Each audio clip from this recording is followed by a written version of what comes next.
I mentioned faith. And it has been put about that faith is A, religious concept, and B, it means believing where there's no evidence. Both of those definitions are seriously false. I've argued for the second. Now let's come to the first. What about the use of faith in science? It is vastly important, of course. Einstein saw it, and so did Eugene Wigner, who wrote a wonderful paper, much loved of mathematicians, in 1961, entitled The Unreasonable Effectiveness of Mathematics. I mean, how is it that this bright Harvard mathematician, thinking in her mind in here, comes up with equations that describe the universe out there? How does that work?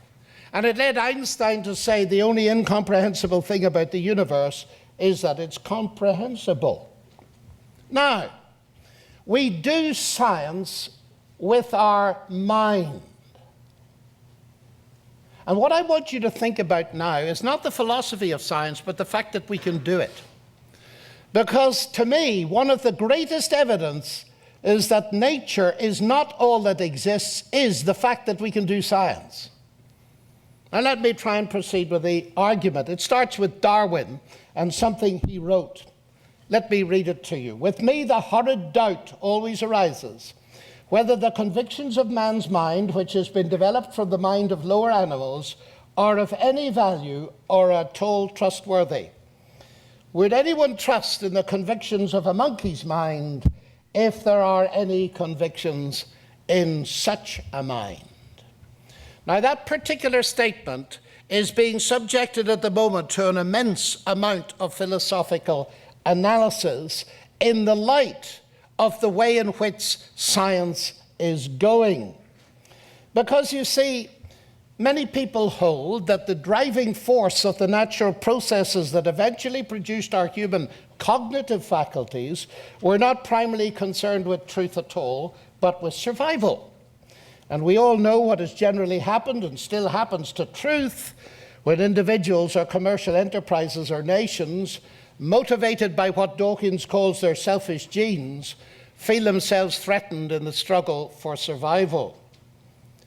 They are essentially obliged to regard thought as some kind of neurophysiological phenomenon. Now, from the evolutionary perspective, the neurophysiology might, of course, well be adaptive. But why for one moment would one think that beliefs caused by the neurophysiology should be mostly true? After all, as the chemist Haldane pointed out long ago, if the thoughts in my mind are just the motions of atoms in my brain, a mechanism that has arisen by mindless, unguided processes, why should I believe anything it tells me, including the fact that it's made of atoms? Now, this is, to my mind, very important indeed. One of America's leading philosophers, Alvin Plantinga, puts it this way: if Dawkins is right, and we are the product of mindless, unguided natural processes, then he has given us strong reason to doubt the reliability of human cognitive faculties, and therefore inevitably to doubt the validity of any belief that they produce, including Dawkins' own science and his atheism. His biology and his belief in naturalism would therefore appear to be at war with each other in a conflict that has nothing to do with God. I find that fascinating. In other words, I'm suggesting to you, ladies and gentlemen, that it's not irrational to believe in supernature. It is irrational to believe solely in nature. The boot is entirely on the other foot. Atheistic reductionism undermines the foundations of the very nature of the rationality needed to construct its arguments, or any argument of any kind whatsoever. And I think that the new atheists have signally failed to appreciate the catastrophic implications of their view for science. A very interesting sidelight is thrown on this by Nietzsche. Listen to this.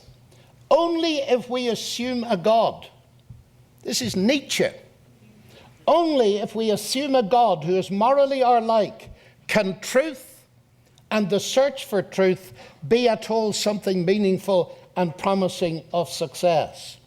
This God left aside, the question is permitted whether being deceived is not one of the conditions of life. So, ladies and gentlemen, my basic argument tonight is this.